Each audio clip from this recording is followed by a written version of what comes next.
고요한 새벽, 저는 항상 그랬듯이 해가 뜨기 전에 일어났습니다. 창문 너머로 보이는 동쪽 하늘이 서서히 밝아오고 있었어요. 짙은 남색에서 연보라빛으로 서서히 바뀌어가는 하늘을 바라보며 잠시 생각에 잠겼습니다. 이런 풍경은 40년이 넘는 농부의 아내로 살아온 제게 가장 익숙하고 소중한 일상이었죠. 마당 한쪽에서는 우리 집 닭들이 벌써 깨어나 모이를 쪼아먹고 있었어요. 암탉 3마리와 수탉 1마리, 그리고 얼마 전에 태어난 병아리들까지 우리 집 작은 식구들입니다. 남편은 아직 푹 자고 있었습니다.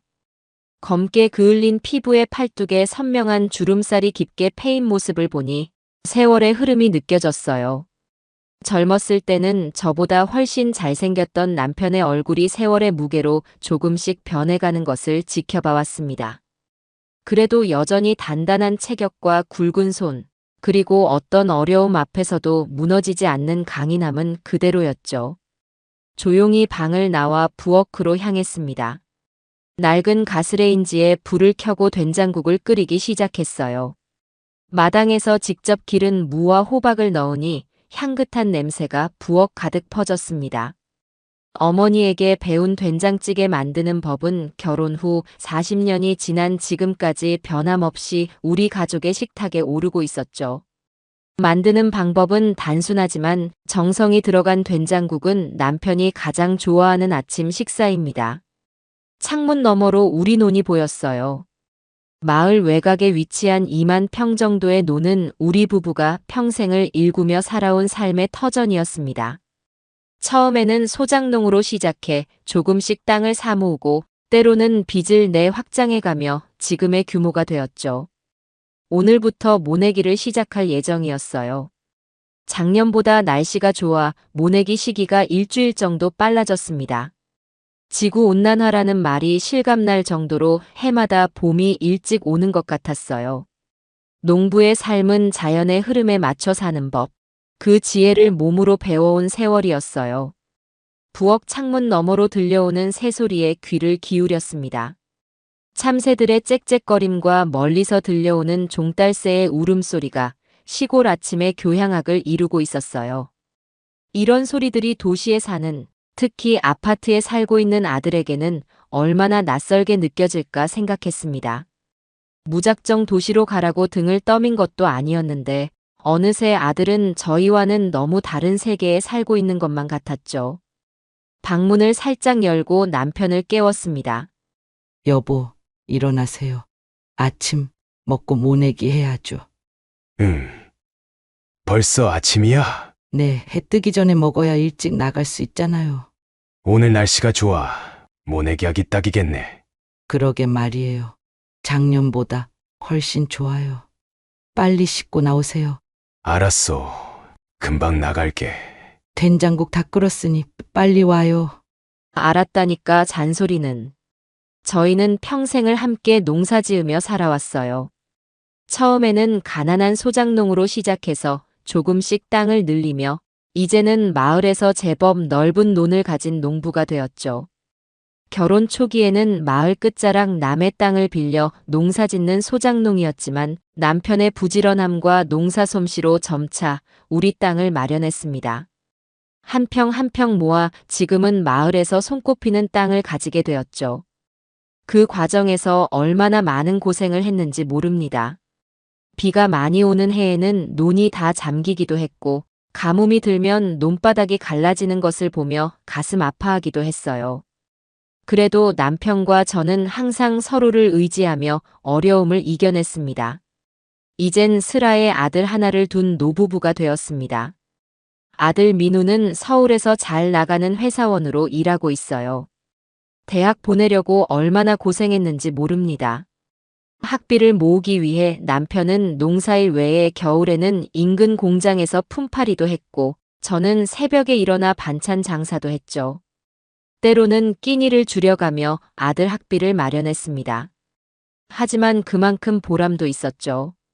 아들이 좋은 대학에 들어가고 이제는 큰 회사에서 안정된 직장을 가지게 되었으니까요.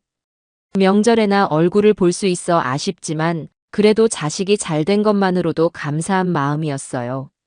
민우가 서울에 자리 잡게 된 후로는 전화로만 소식을 주고받는 일이 많아졌습니다.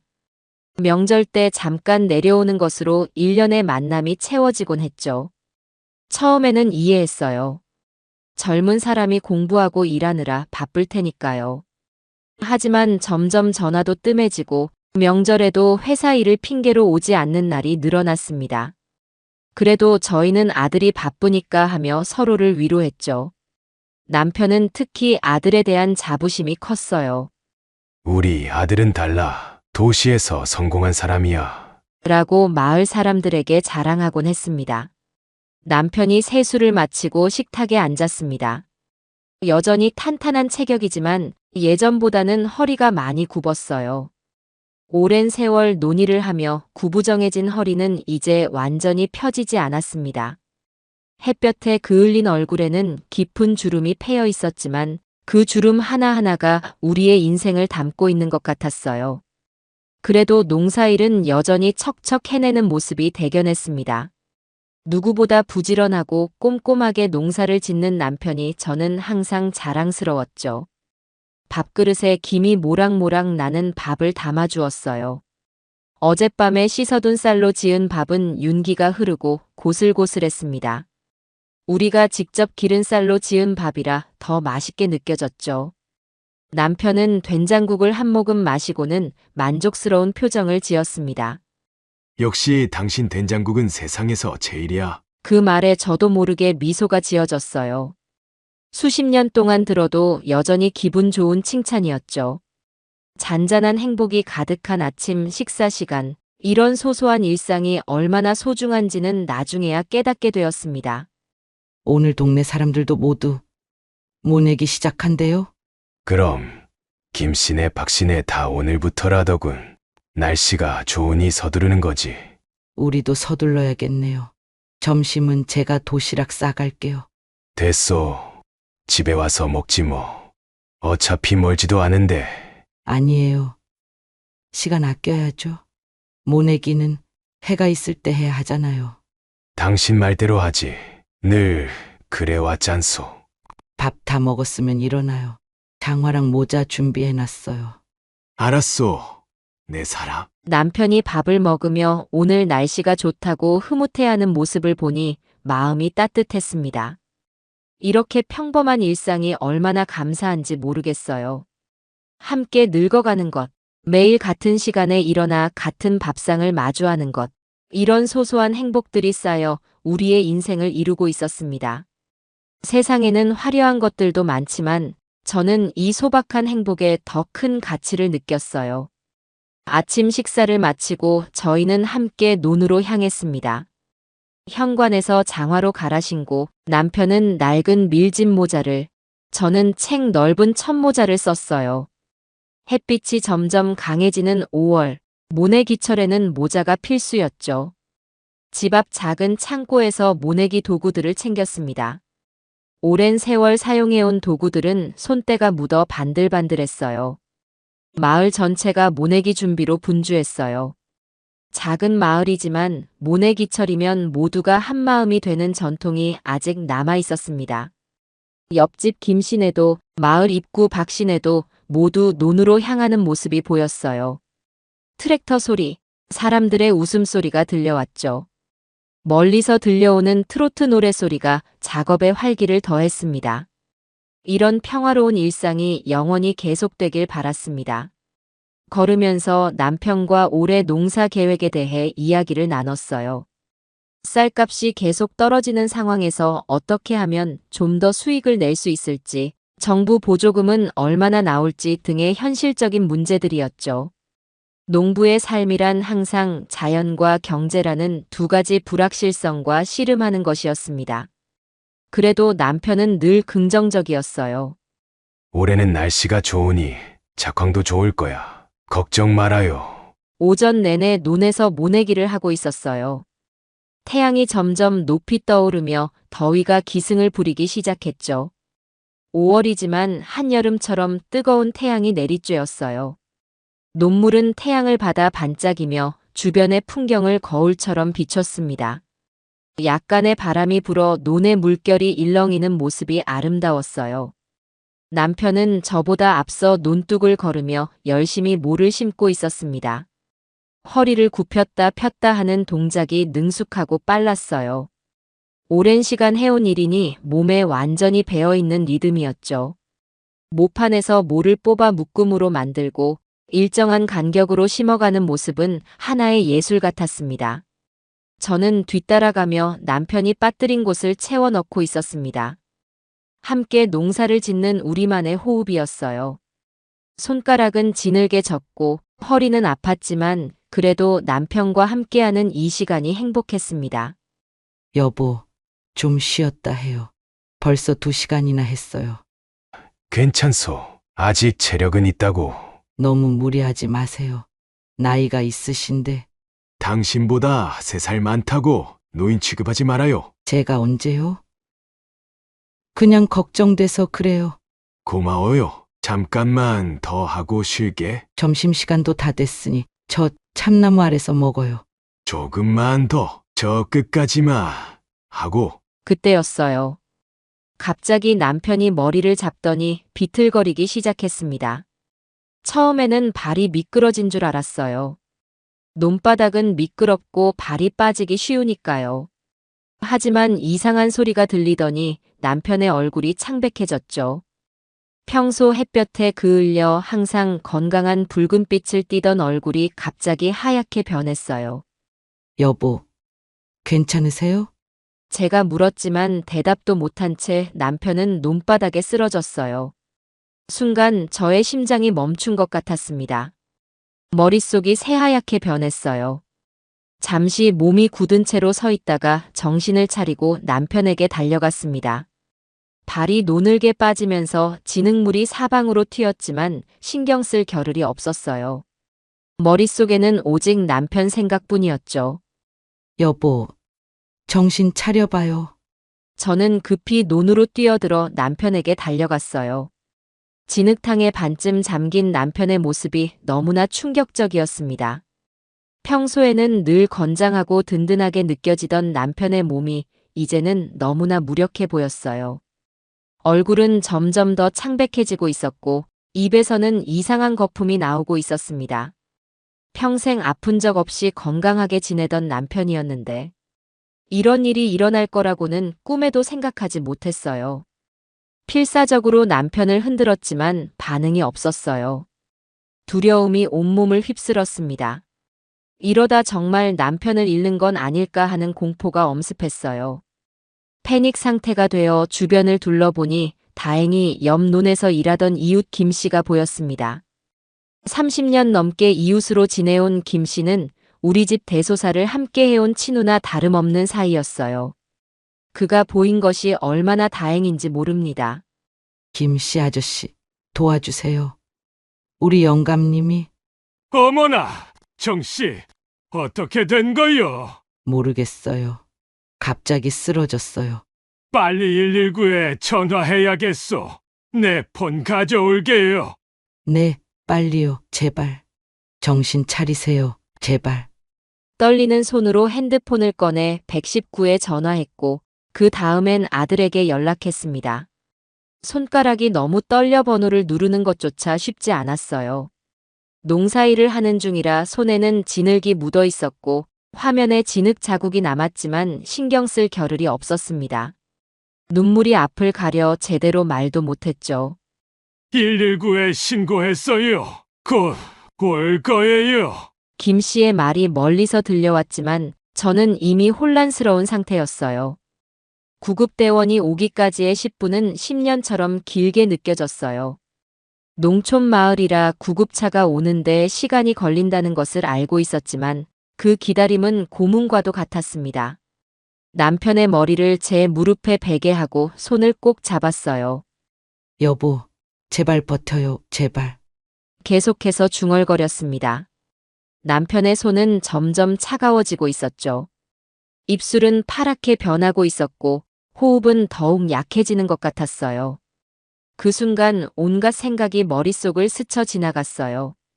함께한 40년의 세월, 처음 만났을 때의 설렘, 결혼식 날의 행복, 아들을 낳았을 때의 기쁨. 모든 것이 주마등처럼 스쳐 지나갔습니다. 청춘을 함께 보내고 중년의 고생을 함께 견디고 이제 노년을 평안히 보내려는 순간에 이런 일이 닥치다니. 운명이 너무 잔인하게 느껴졌어요. 주변에 모여든 이웃들이 저를 위로했지만 그 말들은 귀에 들어오지 않았습니다. 오직 남편의 창백한 얼굴과 점점 약해지는 호흡만이 제 시야를 가득 채웠어요. 농사일로 단단해진 제 손은 남편의 손을 꼭 붙잡고 있었습니다. 그 손에서 온기가 사라져가는 것을 느끼며 공포에 떨었어요. 마을 입구에서 구급차 사이렌 소리가 들려오기 시작했습니다. 저 멀리서 점점 가까워지는 소리. 일반적인 상황에서는 불안하게 들릴 소리지만 그 순간만큼은 세상에서 가장 반가운 소리였어요. 여보, 들려요? 구급차가 왔어요. 이제 곧 병원에 갈 거예요. 괜찮아질 거예요. 남편의 귀에 대고 속삭였습니다. 반응은 없었지만 제 말을 듣고 있다고 믿고 싶었어요. 구급대원들이 빠르게 도착해 남편의 상태를 확인했습니다. 전문적인 손길로 남편의 맥박과 호흡을 체크하고 산소 마스크를 씌웠어요. 뇌졸중이나 심장마비 같습니다. 빨리 병원으로 가야 해요. 구급대원의 말에 가슴이 더욱 조여왔습니다. 뇌졸중. 텔레비전에서만 들어본 그 무서운 병이 우리 남편에게 찾아왔다니. 구급대원들이 남편을 들것에 옮기는 동안 저는 옆에서 남편의 손을 놓지 않으려 했어요. 하지만 신속하게 움직여야 한다며 잠시 물러나 있으라고 했습니다. 무력하게 지켜볼 수밖에 없는 그 순간이 얼마나 괴로웠는지 모릅니다. 진흙탕에서 남편을 끌어올리는 과정에서 남편의 옷은 온통 진흙투성이가 되었어요. 평생 농부로 살아온 그에게 어쩌면 가장 어울리는 모습인지도 모르겠다는 생각이 문득 들었습니다. 아들에게 전화를 걸자마자 목이 메어 제대로 말을 잇지 못했어요. 한참 동안 울음만 나왔습니다. 생각해보면 아들에게 이렇게 약한 모습을 보인 적이 거의 없었어요. 아들이 어릴 때도 가정 형편이 어려울 때도 늘 강한 어머니로 살아왔는데. 하지만 남편의 갑작스러운 쓰러짐은 저의 모든 방어벽을 무너뜨렸습니다. 민우야, 아버지가 논에서 쓰러지셨어. 엄마가 무서워. 간신히 이 말을 할 수 있었어요. 아들이 곧바로 달려올 거라 생각했습니다. 아무리 바빠도 아버지가 위급하다는 소식에는 뛰어오는 게 당연하다고 여겼죠. 생각보다 빨리 전화를 받은 아들의 목소리가 들렸어요. 평소처럼 바쁜 톤이었죠. 엄마, 무슨 일이에요? 지금 회의 중인데. 회의 중이라는 말에 잠시 미안한 마음이 들었지만 이건 정말 비상 상황이었어요. 아들이라면 이해해 줄 거라고 생각했습니다. 아버지가 갑자기 쓰러지셨어. 지금 119 불렀어. 목소리가 떨려 말이 제대로 나오지 않았어요. 아들이 걱정해 줄 거라 생각했죠. 어릴 때 아버지를 따르던 모습, 아버지 어깨에 올라타고 놀던 모습, 아버지의 농사일을 돕던 모습이 떠올랐습니다. 그런 아들이 지금 이 상황을 알면 매우 놀라고 걱정할 거라 생각했어요. 쓰러지셨다고요? 어디가 아프신데요? 아들의 목소리에서 걱정이 느껴졌지만 제가 기대했던 것만큼 다급하지는 않았어요. 마치 일상적인 일을 묻는 것처럼 들렸죠. 모르겠어. 갑자기 머리 잡더니 쓰러지셨어. 남편의 상태를 설명하려고 했지만 감정이 북받쳐 제대로 말을 잇지 못했어요. 아들이 이 상황의 심각성을 알아줬으면 했습니다. 아마 일사병 같은 거 아니에요? 요즘 더워졌잖아요. 아들의 말은 너무 가볍게 들렸어요. 일사병이라니. 남편의 상태가 얼마나 심각한지 전달이 안 된 것 같았습니다. 남편은 숨도 제대로 못 쉬고 있었는데. 아니야. 이건 심각해 보여. 빨리 와줬으면 좋겠어. 제 목소리에는 간절함이 묻어났어요. 아들이 달려오면 무슨 일이든 해결될 것 같았습니다. 어릴 때부터 똑똑하고 든든했던 아들이니까요. 하지만 아들의 대답은 예상과 달랐습니다. 지금요? 중요한 회의가 있는데 어떻게 이런 상황에서 회의를 말할 수 있을까요? 저는 믿을 수 없었어요. 남편과 아들은 서로를 무척 아끼는 사이였는데, 적어도 제가 그렇게 알고 있었습니다. 네 아버지가 위급한데 회의가 더 중요하니? 제 목소리에는 원망과 분노가 섞여 있었어요. 이런 태도는 처음이었습니다. 아들에게 늘 부드럽고 이해심 많은 어머니였지만 이 순간만큼은 아들의 태도에 실망했어요. 그런데 아들의 대답은 저를 더 무너지게 했습니다. 전화기 너머로 들려온 아들의 말은 어떤 칼날보다 더 날카롭게 저의 가슴을 찔렀어요. 이 순간 제 인생에서 가장 충격적인 말을 들었죠. 노인네 갈 때 됐지. 뭘 그리 호들갑이야. 그 말이 들리는 순간 제 온몸에 피가 얼어붙는 것 같았어요. 마치 누군가가 제 가슴에 얼음 덩어리를 박아 넣은 것 같은 느낌이었습니다. 순간 귀를 의심했어요. 제가 잘못 들은 걸까? 하지만 그 차가운 목소리와 무심한 톤은 분명했죠. 내 아들이, 내가 그토록 사랑으로 키운 아들이 어떻게 이런 말을 할 수 있을까요?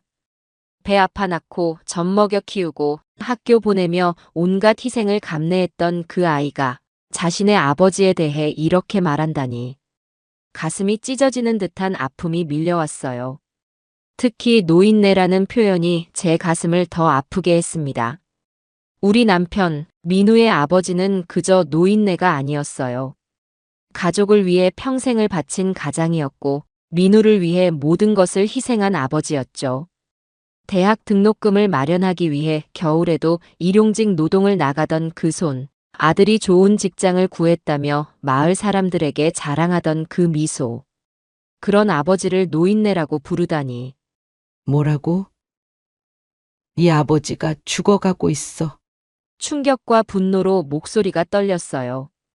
제 귀를 의심하며 다시 한번 확인하고 싶었습니다.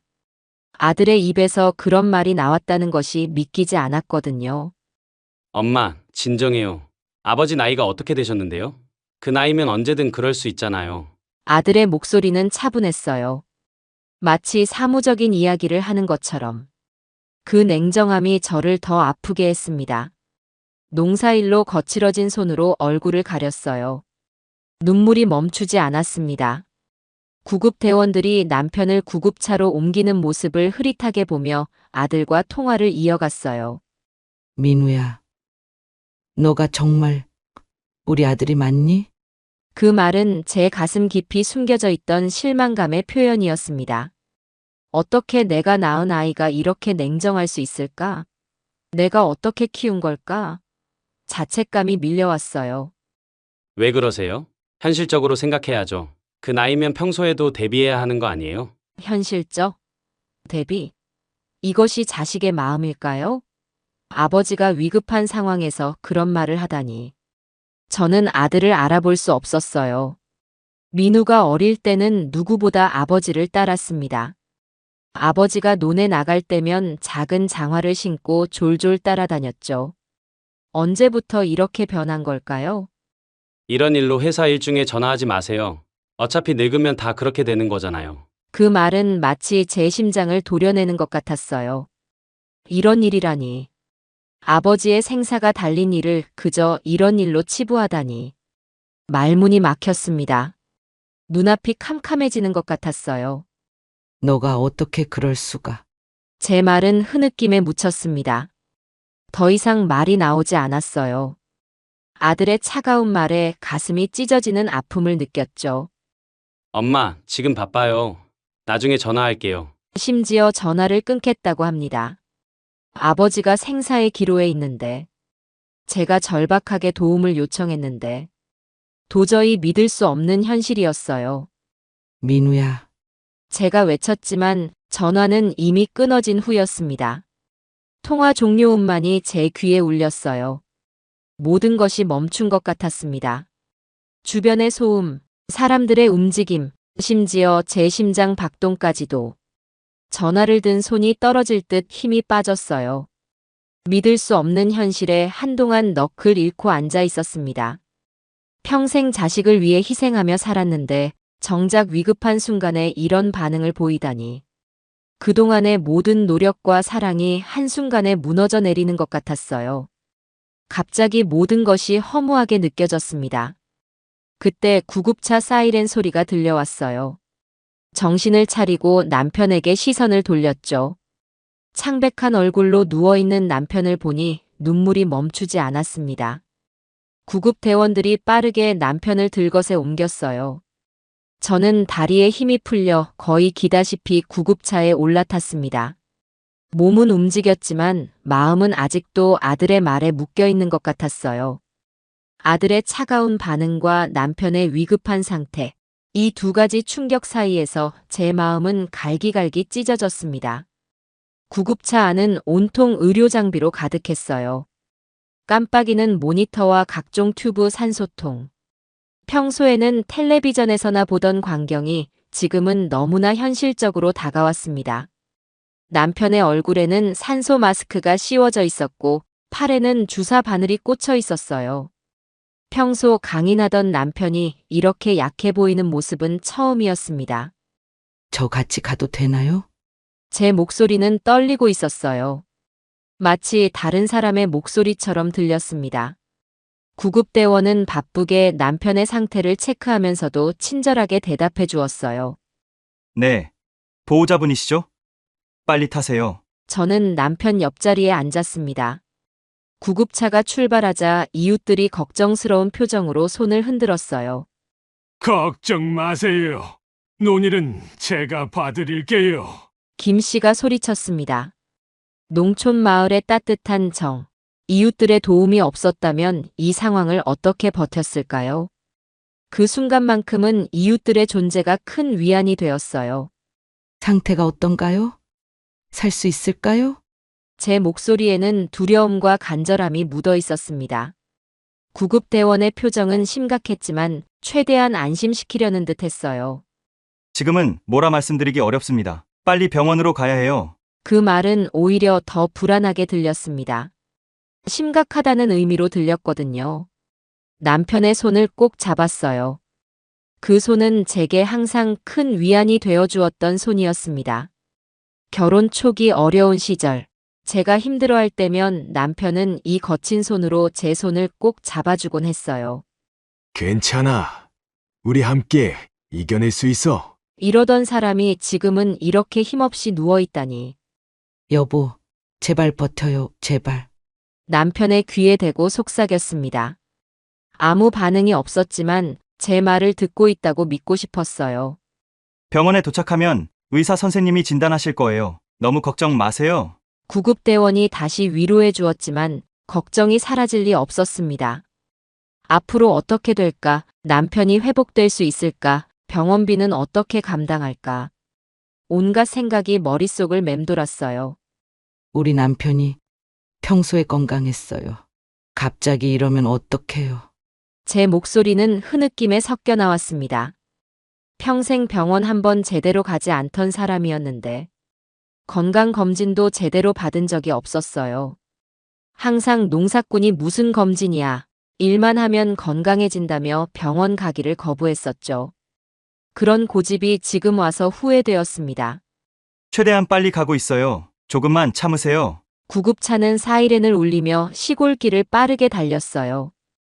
구불구불한 좁은 시골길을 빠져나와 드디어 포장도로가 나오자 속도가 붙었습니다. 창밖으로 지나가는 풍경이 흐릿하게 보였어요. 낯익은 마을 풍경, 우리가 자주 가던 시장, 아들이 다녔던 초등학교, 모든 것이 스쳐 지나갔습니다. 남편의 창백한 얼굴을 보며 지나온 세월이 주마등처럼 스쳐 지나갔어요. 우리가 처음 만났을 때 남편은 마을에서 제일 일 잘하는 청년이었습니다. 부모님이 정해준 선에서 처음 그를 봤을 때 그 진중하고 성실한 눈빛에 마음을 빼앗겼었죠. 결혼식 날 소박했지만 마을 사람들 모두가 축하해주던 그날. 아들을 낳았을 때 남편이 얼마나 기뻐했는지. 그리고 아들의 차가운 말들. 모든 것이 뒤섞여 머릿속을 어지럽게 했습니다. 아들이 어릴 적 아프면 밤새 간호하던 기억, 학교 갈 때 데려다 주던 기억, 대학 합격했을 때 함께 기뻐하던 기억. 그런 아들이 지금은 이렇게 변해버렸다니. 아들의 마음은 언제부터 이렇게 차가워졌을까요? 남편은 구급차에 실려 병원으로 향했고 저는 얼이 빠진 채 남편의 손을 꼭 잡고 있었어요. 눈물이 말을 새 없이 흘렀습니다.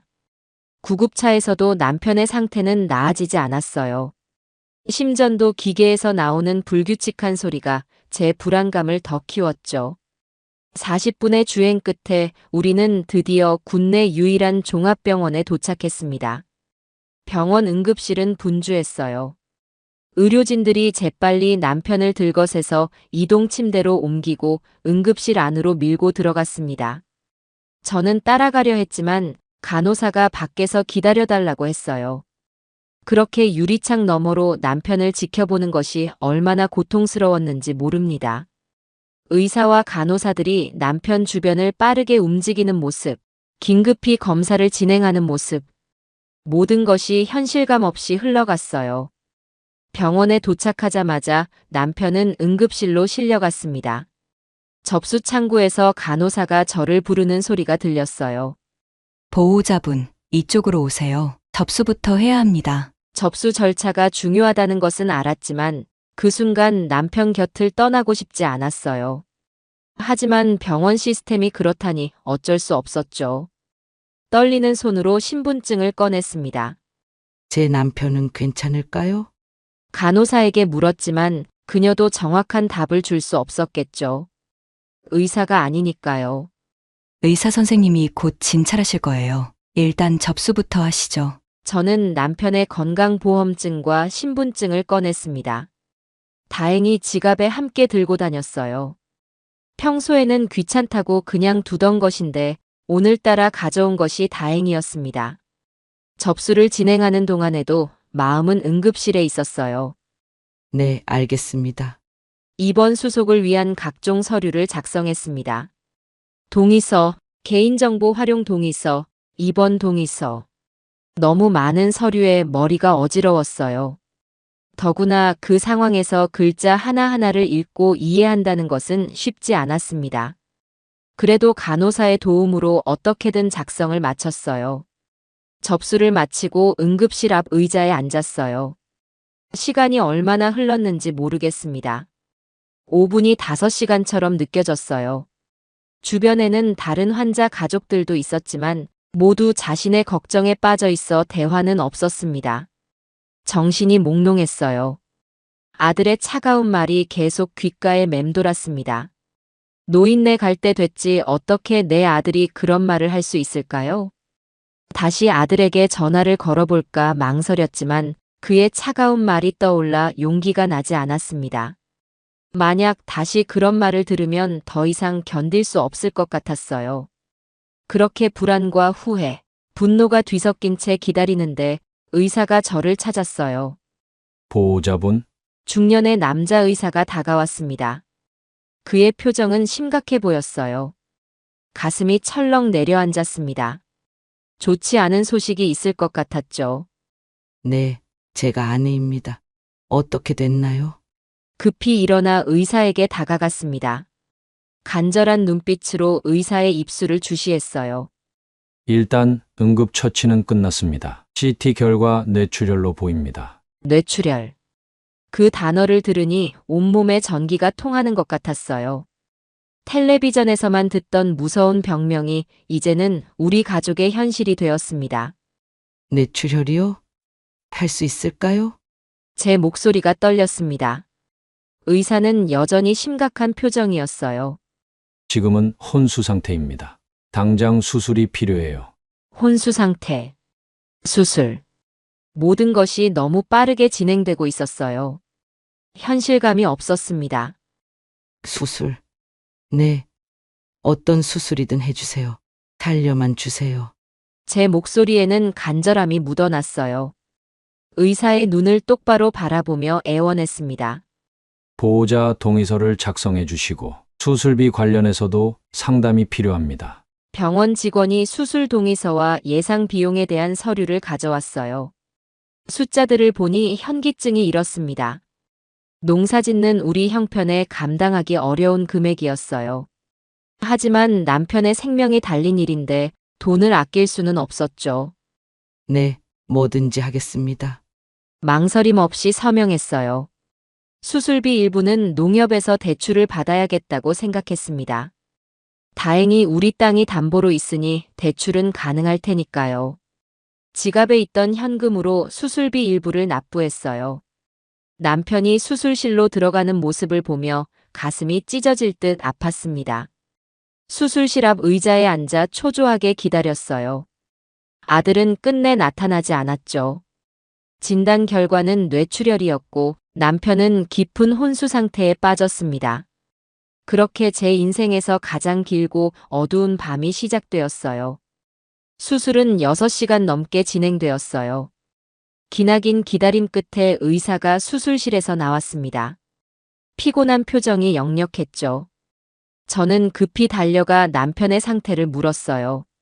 일단 급한 출혈은 막았습니다만 그런데요. 혼수 상태가 얼마나 지속될지 예측하기 어렵습니다. 몇 시간이 될 수도 있고 며칠, 몇 주, 때로는 몇 달이 될 수도 있어요. 그럼 깨어날 가능성은요? 지금으로서는 말씀드리기 어렵습니다. 시간을 두고 지켜봐야 해요. 뭐든 할 수 있는 일이 있다면 말씀해 주세요. 제발. 최선의 치료를 다하겠습니다. 일단 중환자실로 옮겨 집중 관찰할 예정입니다. 면회는 언제 할 수 있나요? 내일부터 정해진 면회 시간에 가능합니다. 오늘은 집에 가서 쉬세요. 하지만 어떻게 집에 갈 수 있겠어요? 저는 병원 로비의 딱딱한 의자에서 밤을 새웠습니다. 남편 생각, 아들 생각, 앞으로 닥칠 어려움에 대한 생각들로 잠을 이룰 수 없었어요. 병원의 형광등 불빛이 너무 밝게 느껴졌고 멀리서 들려오는 의료진의 발소리와 기계음이 신경을 예민하게 만들었습니다. 아침이 되어 중환자실 면회가 시작되자마자 남편에게 달려갔어요. 중환자실로 들어가기 전 소독과 가운 착용, 마스크 등의 절차를 거쳐야 했습니다. 처음 겪는 일이라 어색했지만 남편을 만날 수 있다는 생각에 모든 것이 참을만 했어요.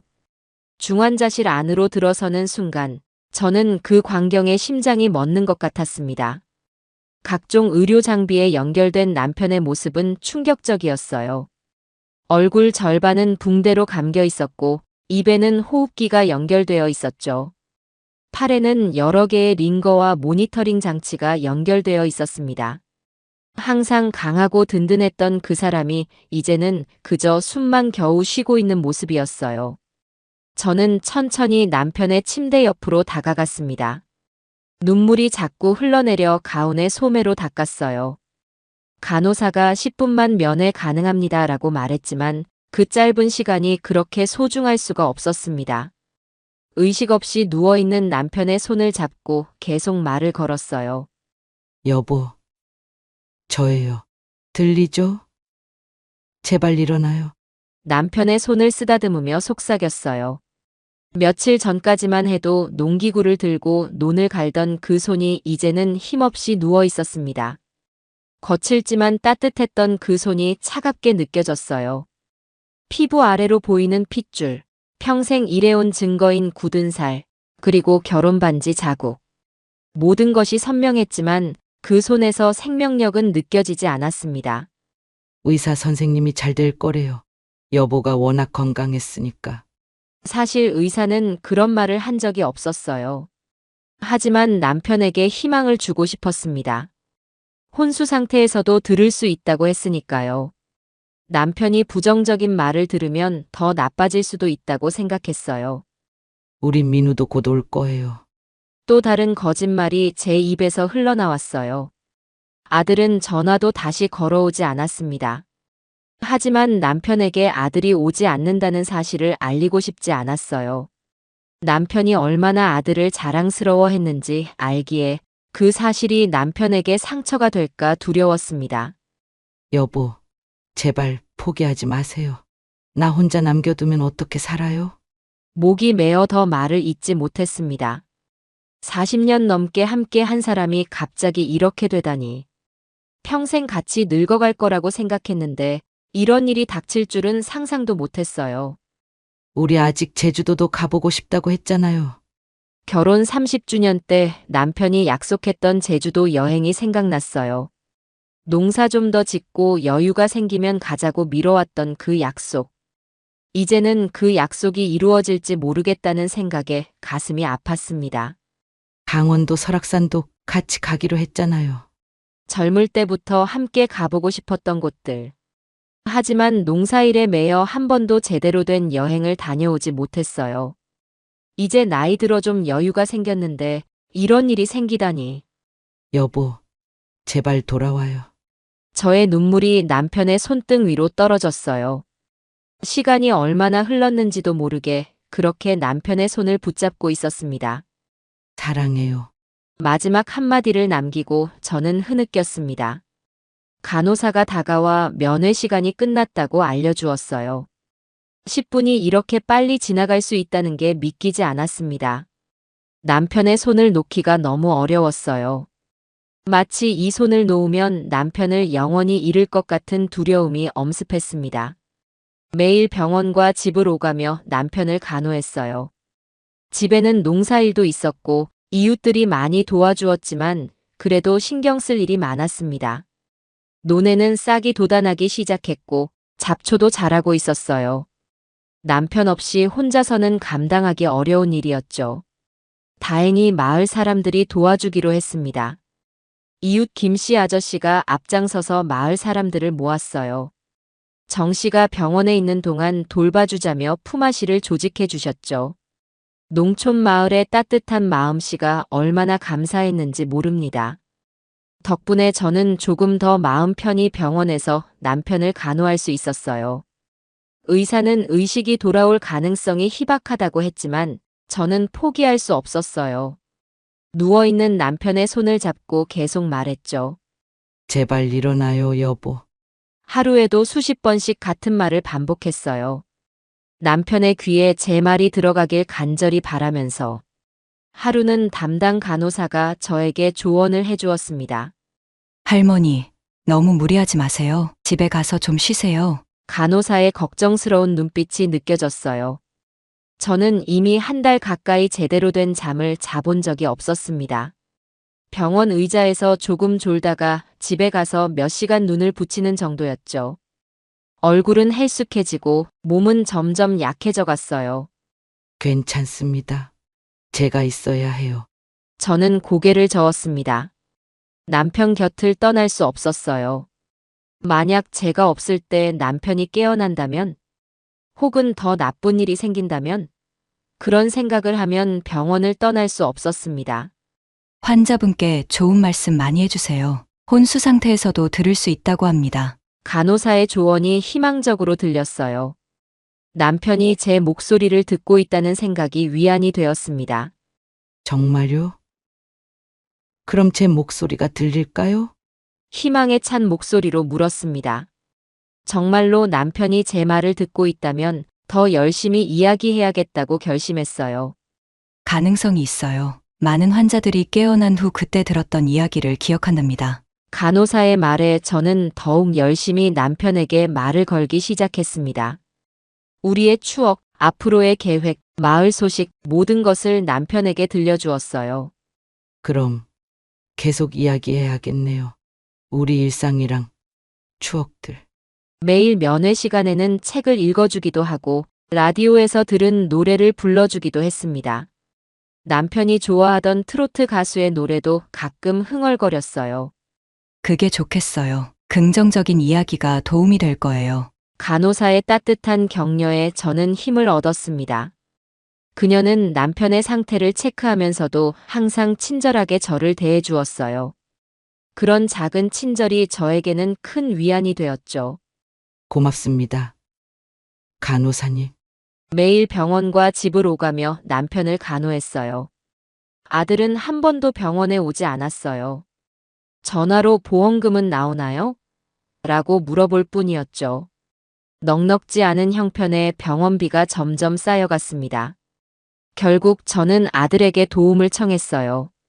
민우야, 어떻게 지내니? 바빠요, 엄마. 무슨 일이세요? 아버지 상태는 별로 변화가 없구나. 그래요? 언제 깨어나실 것 같아요? 의사 선생님이 아직 예측하기 어렵다고 하네. 그럼 계속 병원비는 나가는 거잖아요. 그게 민우야. 아버지 병원비가 너무 많이 나온다. 조금만 도와줄 수 없겠니? 돈이요? 저도 지금 회사 일이 잘 안 풀려서 얼마 안 돼도 좋으니 엄마가 정말 힘들구나. 그냥 포기하세요. 회복될 가능성도 없는데 돈만 낭비하잖아요. 이 말을 듣는 순간 가슴 깊은 곳에서 뜨거운 분노가 일어났어요. 내 피와 살을 나눈 아들이 어떻게 이렇게 말할 수 있을까? 그 순간 제 가슴에 칼로 새겨진 상처는 결코 지워지지 않을 것 같았습니다. 시간은 무정하게 흘러갔습니다. 하루하루가 똑같이 반복되는 것 같았어요.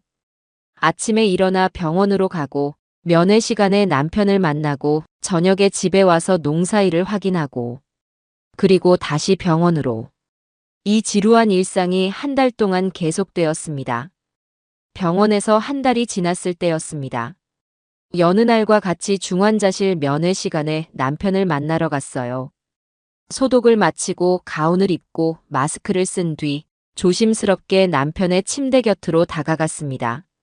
항상 그랬듯이 남편의 손을 잡고 말을 걸었어요. 그날따라 병원은 조용했습니다.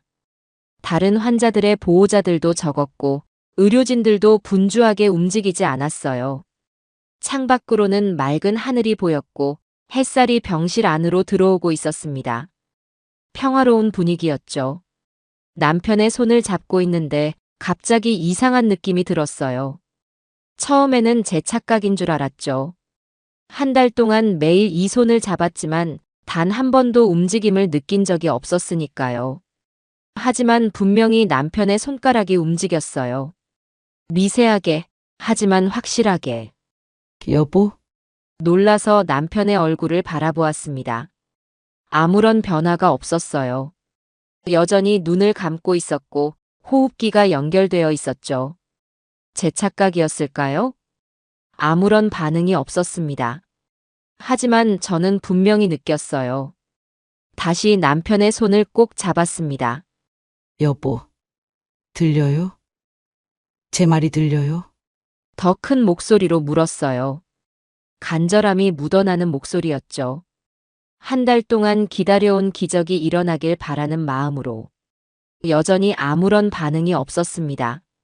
실망감이 밀려왔어요. 역시 제 착각이었나 봅니다. 너무 간절히 바랐기 때문에 생긴 환상일지도 모르겠다는 생각이 들었어요. 여보, 손가락 다시 한번 움직여봐요.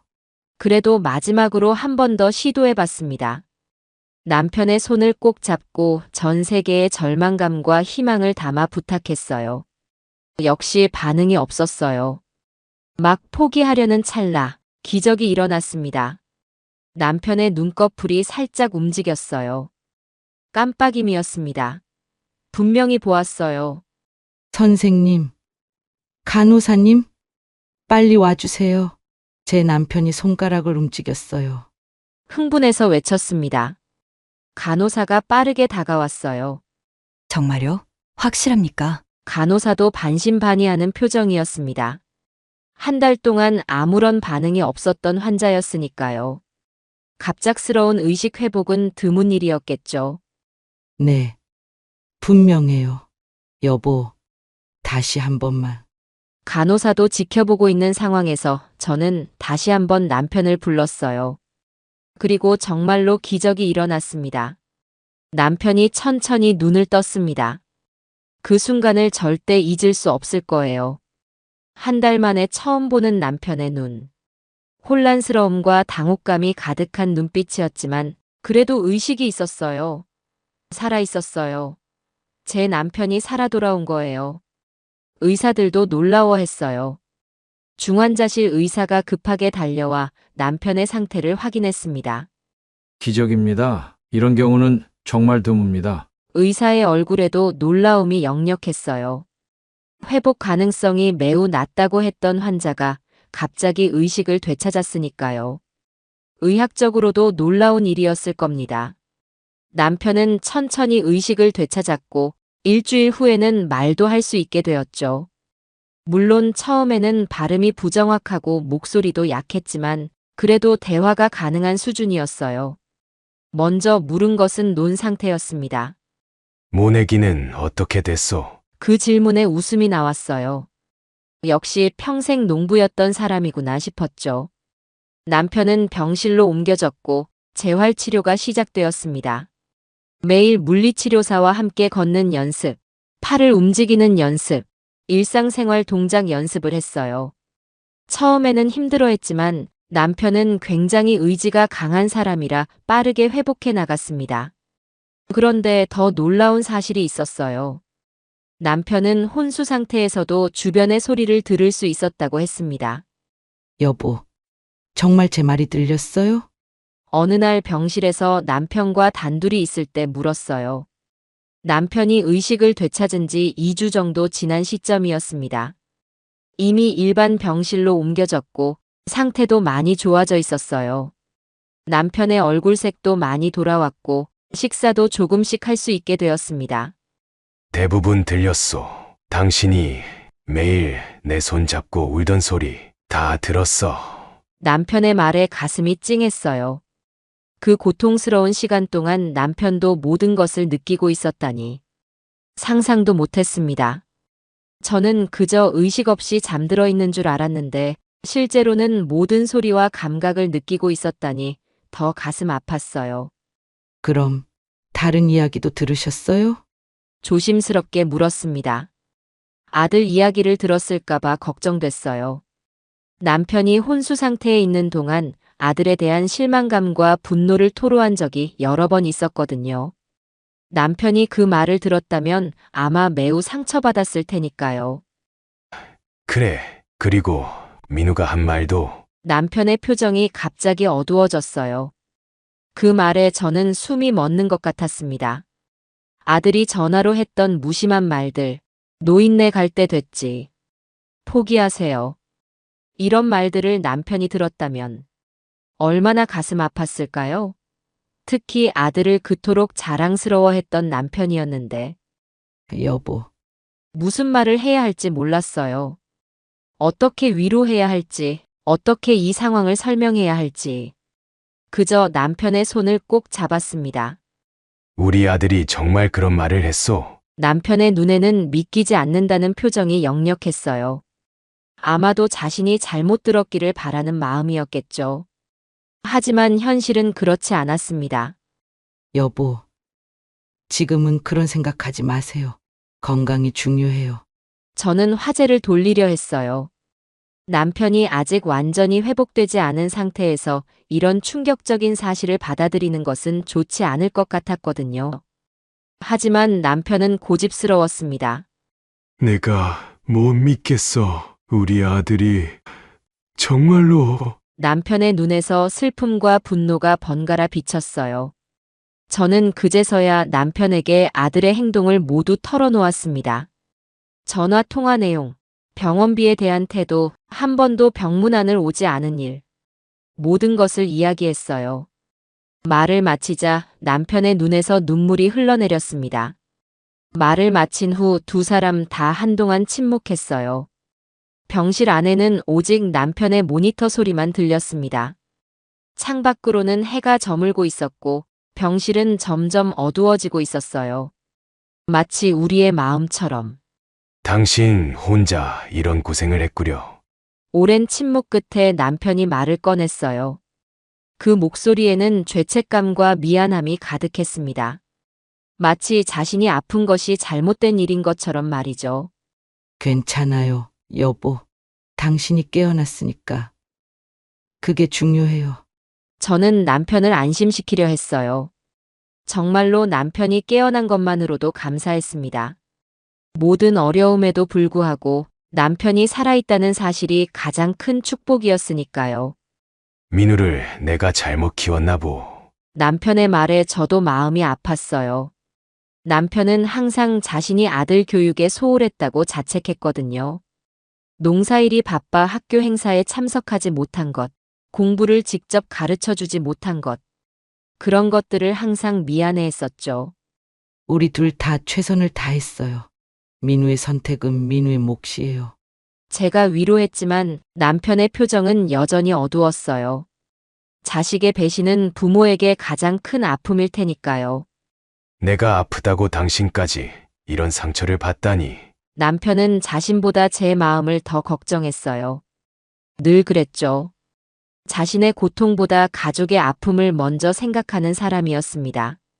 바로 그런 점 때문에 저는 남편을 더 사랑했고 아들의 태도가 더 이해할 수 없었어요. 이제 그런 생각 말고 빨리 좋아져서 집에 가요. 저는 밝게 말했습니다. 하지만 마음 한구석에는 여전히 아들에 대한 실망감과 상처가 남아 있었어요. 아마 남편도 마찬가지였을 겁니다. 그래. 집에 가면 할 일이 많아 보이는구먼. 남편이 의미심장하게 말했어요.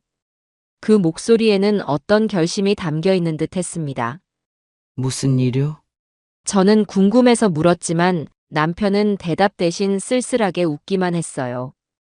그 미소 뒤에 무언가 계획이 있다는 것을 느꼈지만 그때는 더 이상 묻지 않았습니다. 그리고 그날 밤 남편은 간호사에게 부탁해 전화 한 통을 걸었다고 합니다. 누구에게 전화했는지는 말하지 않았지만 저는 짐작할 수 있었어요. 아마도 우리 변호사였던 박 변호사에게 전화했을 겁니다. 농지 매매 계약 때 자주 찾았던 그 사람. 남편이 무슨 계획을 세우고 있는지 그때는 몰랐어요. 퇴원 후 남편은 조용히 서류 정리를 시작했어요. 퇴원 직후 몸이 완전히 회복되지 않은 상태였지만 남편은 마치 중요한 일이 있는 것처럼 서둘러 집안의 서류함을 뒤지기 시작했습니다. 낡은 나무 서랍장 깊숙이 보관되어 있던 서류들, 제가 본 적도 없는 것들이 하나둘 책상 위에 쌓여갔어요. 여보, 뭐 하세요? 어느 날 아침 제가 방에 들어가니 남편이 책상 앞에 앉아 서류를 정리하고 있었습니다. 방 안은 종이로 가득했어요. 낡은 계약서, 등기부 등본, 통장 내역서. 평생 보지 못했던 서류들이 널려 있었죠. 인생을 정리하는 거야. 남편은 씁쓸한 미소를 지었어요. 그 말이 무슨 의미인지 정확히 이해할 수 없었지만 남편의 표정에서 결심한 듯한 의지가 느껴졌습니다. 무슨 말이에요, 여보? 더 자세히 물었어요. 남편이 죽음을 준비하는 것 같아 불안했거든요. 하지만 곧 알고 보니 전혀 다른 일이었습니다. 당신한테도 미안해. 놀라게 해서. 남편이 말했어요. 그리고는 서랍에서 푸른색 서류 봉투를 꺼내 저에게 건넸습니다. 떨리는 손으로 봉투를 열어보니 그 안에는 제가 전혀 알지 못했던 재산 목록이 있었어요. 알고 보니 남편은 20년 전부터 몰래 부동산에 투자해왔더군요.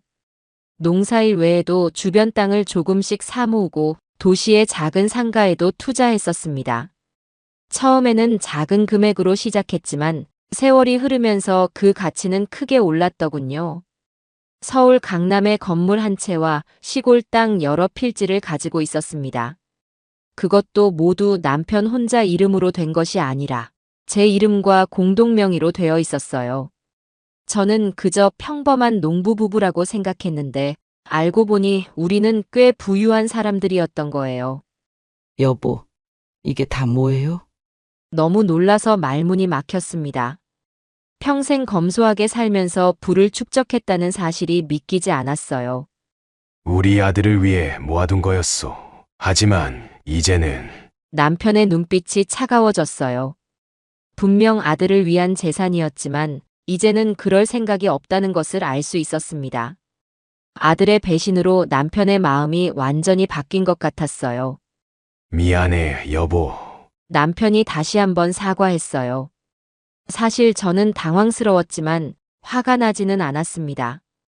오히려 우리 부부의 노후가 생각보다 안정적일 수 있다는 사실에 안도했죠. 남편의 건강 때문에 앞으로 더 많은 병원비가 들 수도 있다고 생각하니 이런 예비책이 있다는 것이 다행이었습니다. 모든 재산을 정리하고 남편은 법무사를 불러 유언장을 작성했습니다. 법무사가 왔을 때 저는 방에 같이 있지 말라고 해서 밖에서 기다렸어요. 무슨 내용인지 정확히 알 수는 없었지만 분위기로 보아 남편이 중대한 결정을 내렸다는 것은 알 수 있었습니다. 법무사가 돌아간 후 저는 남편에게 물었어요. 무슨 내용인지 말해줄 수 있어요? 남편은 잠시 생각하더니 대답했습니다. 때가 되면 알게 될 거요. 지금은 당신이 모르는 게 나을 것 같소. 그 말에 의아했지만 남편을 믿기에 더 묻지 않았어요. 남편이 하는 일에는 항상 이유가 있었으니까요. 그날 저녁 남편은 갑자기 아들에게 전화를 걸었어요. 몇 달 동안 연락이 없었는데 갑자기 그러니 저도 놀랐습니다. 더구나 아들에게 상처받았던 것을 생각하면 왜 전화를 하는지 이해할 수 없었어요. 민우야, 아버지가 많이 좋아졌다. 한번 보러 오지 않겠니? 남편의 목소리는 평소와 다르게 따뜻했어요. 마치 아무 일도 없었던 것처럼 아들에게 말을 걸었죠. 저는 옆에서 듣고 있다가 깜짝 놀랐습니다. 아들을 용서한 건지 아니면 다른 의도가 있는 건지. 전화기 너머로 아들의 당황하는 목소리가 들렸어요. 아마도 아버지로부터 직접 전화를 받을 거라고는 생각하지 못했을 테니까요. 잠시 망설이는 듯 하더니 결국 주말에 시간을 내서 오겠다고 했습니다. 전화를 끊은 후 저는 남편에게 물었어요. 정말 민우를 용서한 거예요? 남편의 표정은 읽기 어려웠습니다. 잠시 침묵하더니 이렇게 말했어요.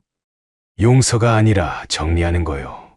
그 말의 의미를 그때는 정확히 이해하지 못했습니다. 하지만 곧 알게 될 거였어요. 그날 밤 남편과 저는 마루에 앉아 차를 마시며 이야기를 나눴습니다. 달빛이 마당에 고요하게 내리쬐고 있었어요. 풀벌레 소리만 들리는 고요한 시간이었죠.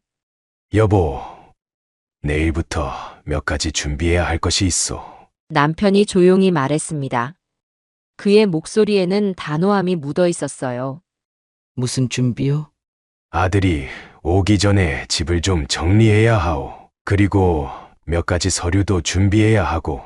남편은 계속해서 할 일 목록을 말했어요. 마치 오랫동안 계획해온 것처럼 상세하게 설명했습니다. 모든 것이 치밀하게 계산된 듯 했어요. 모든 게 다 계획이 있는 거군요. 저는 감탄했습니다. 남편은 항상 신중했지만 이번에는 특히 더 그랬어요. 물론이지. 이번엔 실수할 수 없으니까. 그의 말에는 결연함이 담겨 있었습니다. 아들에게 상처받은 아픔을 넘어 이제는 그에 대한 대응을 준비하고 있는 것 같았어요. 다음 날부터 남편은 분주하게 움직였습니다. 집 안 구석구석을 정리하고 서류를 정돈하고 마당까지 깨끗이 청소했어요. 마치 중요한 손님이 오는 것처럼요. 하지만 그 손님은 다름 아닌 우리 아들이었습니다. 그리고 몇 차례 전화 통화를 했는데 모두 제가 없을 때였어요. 누구와 이야기했는지는 말하지 않았지만 표정이 만족스러워 보였습니다. 모든 것이 계획대로 진행되고 있는 듯 했어요. 주말이 다가오면서 남편의 얼굴에는 이상한 평온함이 깃들었습니다. 마치 폭풍 전의 고요함 같았어요. 저는 남편이 무슨 계획을 세웠는지 정확히 알 수 없었지만 그를 믿기로 했습니다. 그가 하는 일에는 항상 이유가 있었으니까요. 아들이 오기 전날 밤 남편은 저에게 마지막 부탁을 했습니다. 내일 민우가 오면 처음에는 평소처럼 행동하고 내가 아픈 척할 때도 놀라지 말아요. 모든 것이 계획이니까. 저는 고개를 끄덕였습니다. 남편의 계획을 따르기로 했어요. 그래도 마음 한구석에는 불안함이 있었습니다. 아들과의 관계가 어떻게 될지 걱정되었거든요. 정말 이렇게까지 해야 할까요? 조심스럽게 물었어요. 남편은 단호하게 대답했습니다. 반드시 그래야 해요. 우리 아들이 어떤 사람인지 마지막으로 확인해 볼 거요. 혹시라도 진심으로 후회하고 변했다면 그땐 다시 생각해 볼 수도 있겠지. 그 말에 조금 안심이 됐어요. 남편의 마음 한구석에는 여전히 아들에 대한 희망이 남아 있었던 거죠. 완전히 포기한 것은 아니었습니다. 알겠어요. 당신을 믿어요. 그렇게 우리는 아들이 오는 날을 기다렸습니다. 남편의 복수극이 시작되려는 순간이었어요. 아들은 마지못해 시골집을 찾아왔어요. 주말 오후 비싼 외제차를 타고 우리 마당에 도착했죠. 차에서 내리는 아들의 모습은 화려했습니다. 비싼 옷차림, 고급스러운 시계, 모든 것이 도시에 성공한 사람처럼 보였어요. 하지만 그 화려함 뒤에 가려진 차가운 마음은 이미 저희에게 드러난 후였습니다. 눈에 띄게 불편한 표정이었지만 남편은 따뜻하게 아들을 맞이했습니다. 마치 아무 일도 없었던 것처럼, 아들이 한 말을 들은 적이 없는 것처럼 행동했어요. 저는 그런 남편이 놀라웠습니다. 어떻게 그렇게 연기할 수 있는지. 하지만 곧 남편의 계획을 알게 되었죠. 아이고, 우리 아들 왔구나. 도시에서 잘 지냈니? 남편은 웃으며 아들을 맞이했어요. 아들은 어색하게 웃으며 대답했습니다. 네, 아버지. 건강해 보이세요. 다행이네요. 형식적인 인사가 오갔습니다. 아들의 목소리에는 진심이 느껴지지 않았어요. 그저 빨리 이 상황이 끝나기를 바라는 듯한 태도였죠. 그래, 들어가자. 어머니가 너 좋아하는 된장찌개 끓여놨다. 아들은 집 안으로 들어왔고 저희는 함께 식사를 했어요. 식탁에 앉은 세 사람, 겉으로는 평범한 가족의 모습이었지만 내면에는 복잡한 감정이 소용돌이쳤습니다.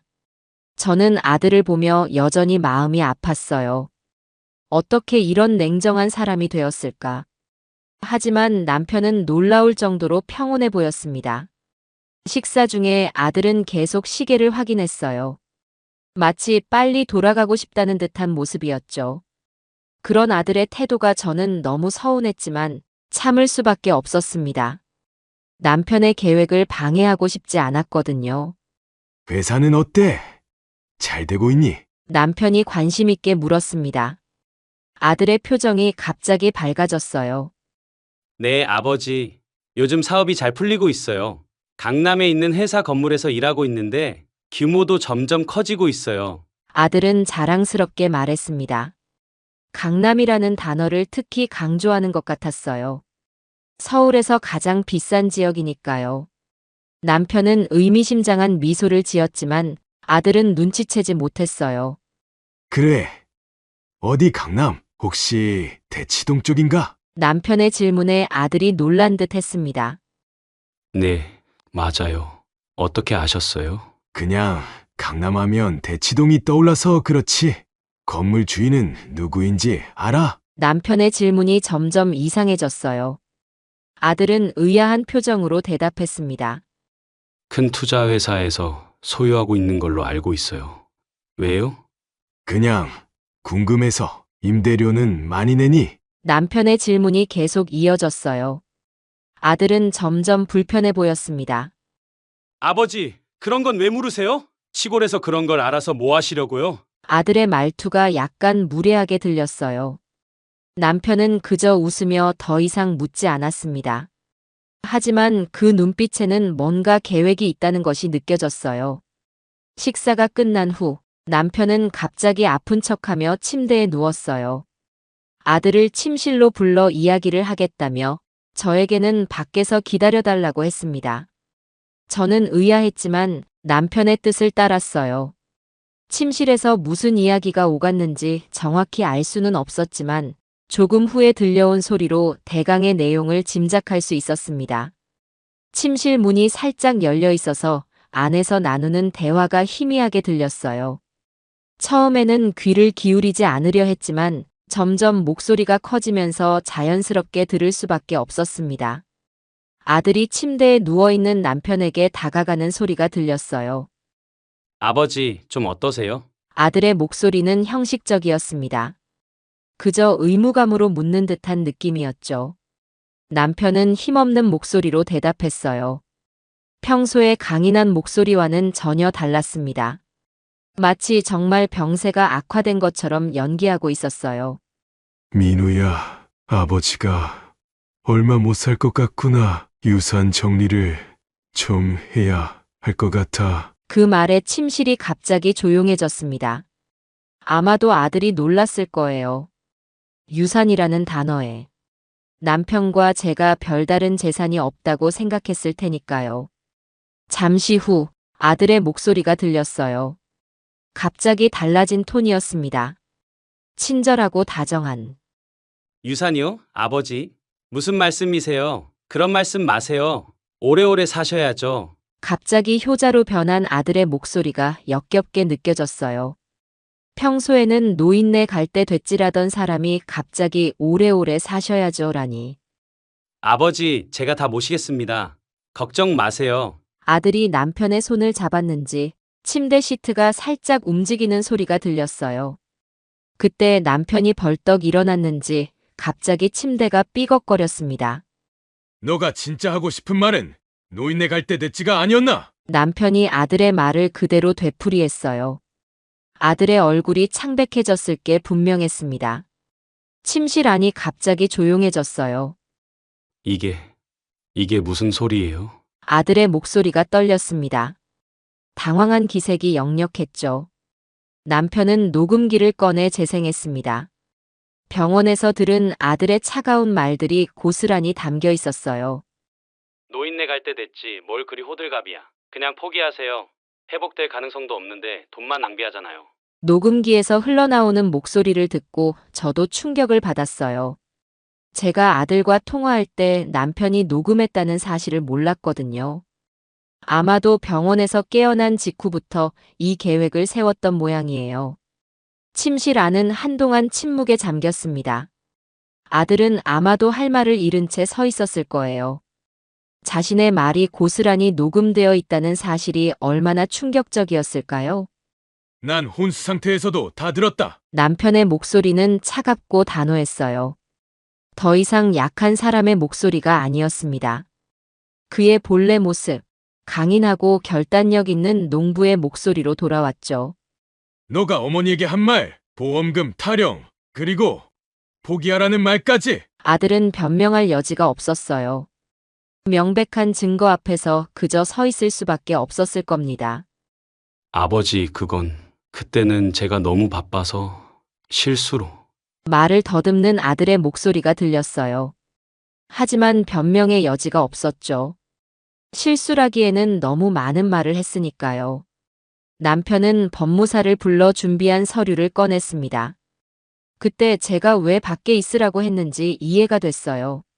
남편은 저까지 이 상황에 감정적으로 휘말리지 않기를 바랐던 것 같았습니다. 이건 내 유언장이다. 남편의 목소리는 차분했어요. 마치 오랫동안 준비해온 대사를 말하는 것 같았습니다.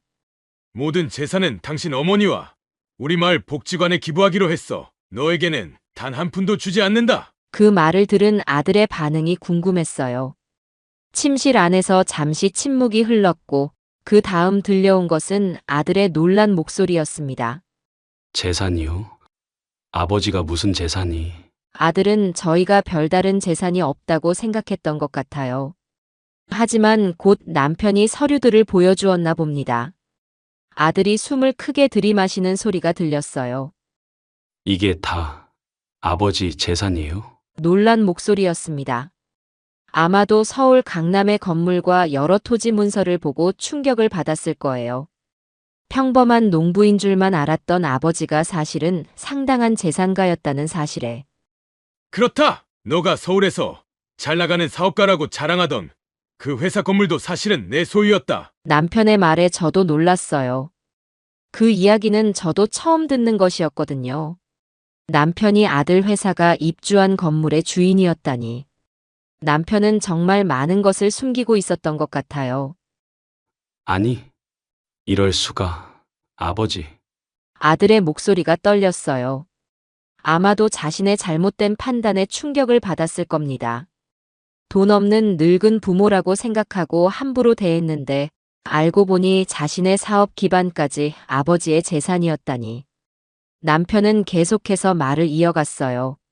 난 너가 어떤 사람인지 끝까지 알고 싶었다. 그래서 일부러 아픈 척했어. 너의 진심을 보고 싶었어. 남편의 목소리에는 실망감이 가득했습니다. 아들을 시험하고 싶었던 것이겠죠. 혹시라도 아들이 진심으로 걱정했다면 이런 극단적인 방법을 택하지 않았을 테니까요. 아버지, 제가 잘못했습니다. 용서해 주세요. 아들의 목소리가 갑자기 바뀌었어요. 진심으로 후회하는 것인지 아니면 재산 때문에 연기하는 것인지 저는 판단할 수 없었습니다. 하지만 남편은 이미 결론을 내린 것 같았어요. 아들은 계속해서 용서를 빌었지만 남편은 이미 결심을 굳힌 상태였어요. 침실에서 흘러나오는 대화를 들으며 저는 복잡한 감정에 휩싸였습니다. 자식에 대한 실망과 분노, 남편의 결단력에 대한 존경, 앞으로 우리 가족이 어떻게 될지에 대한 불안. 모든 감정이 뒤섞였어요. 침실 문이 열리고 남편이 나왔습니다.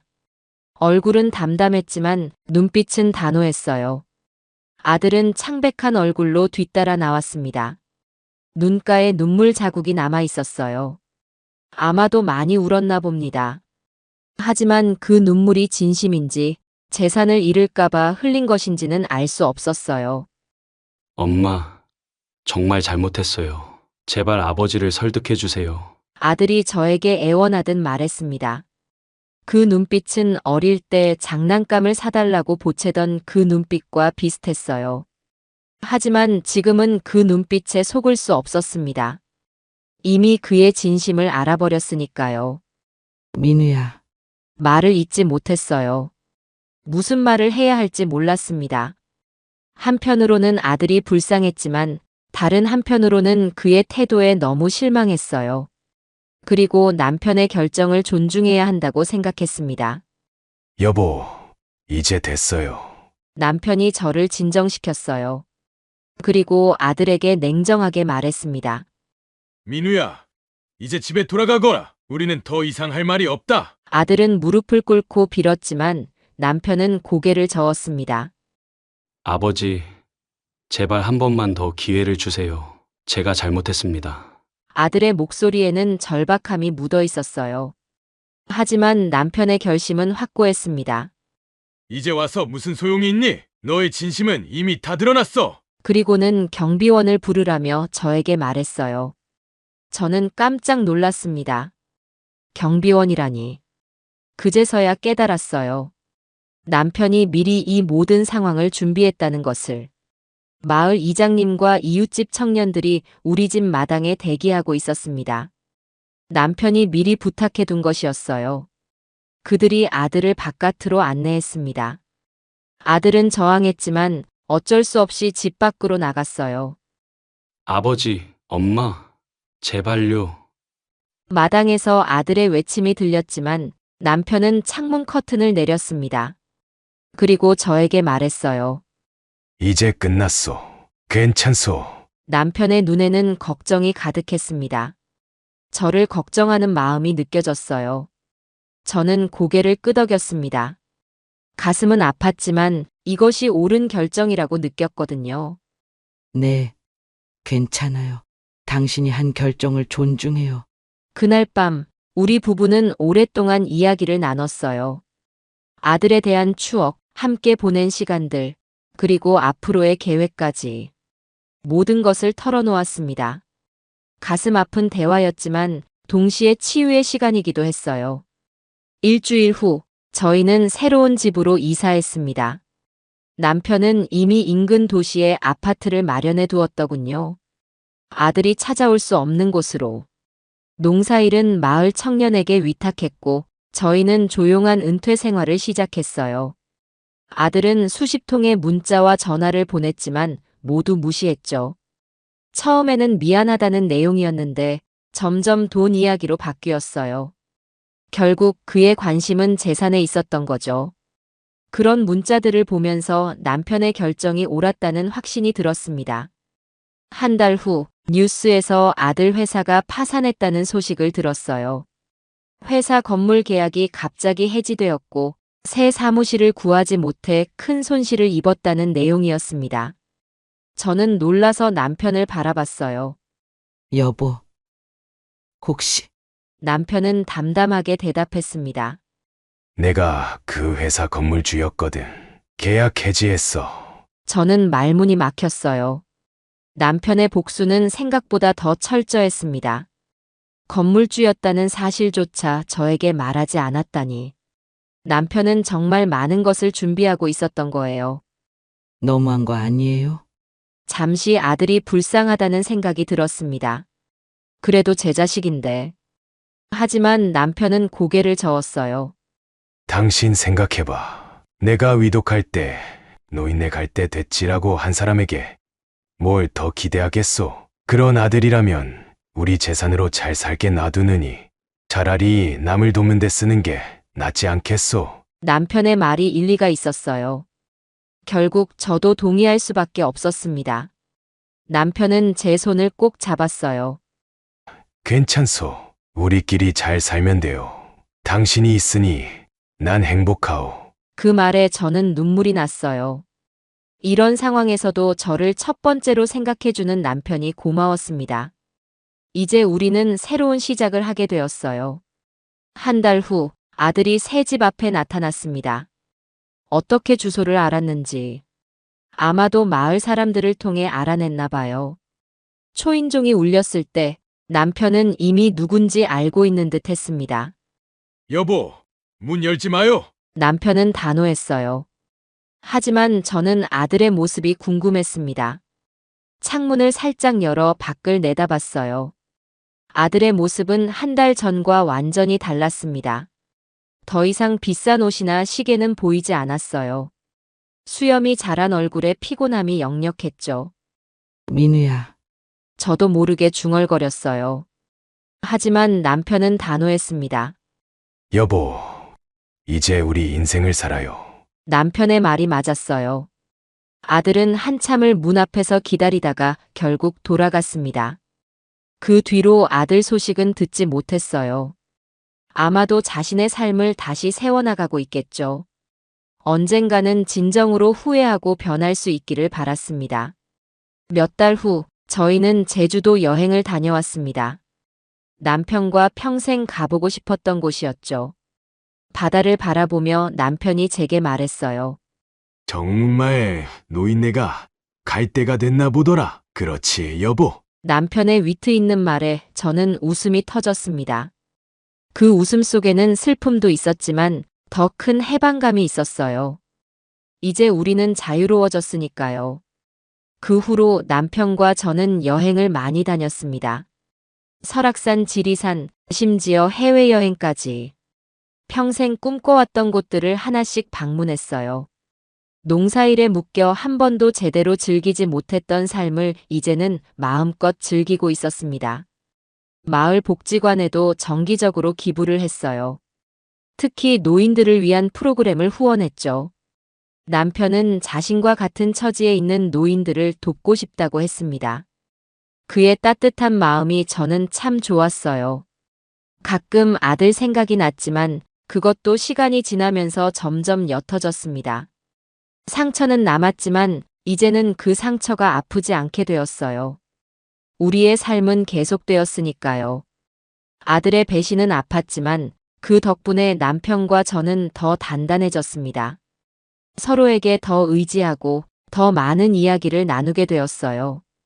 어쩌면 이것이 우리에게 필요한 시련이었는지도 모르겠습니다. 여보, 후회 없어요? 어느 날 저녁 테라스에 앉아 별을 보며 남편에게 물었어요. 후회. 그런 건 없소. 우리는 최선을 다했으니까 이제는 우리 두 사람의 행복만 생각하면 돼요. 남편의 말에 저는 고개를 끄덕였습니다. 그가 옳았어요.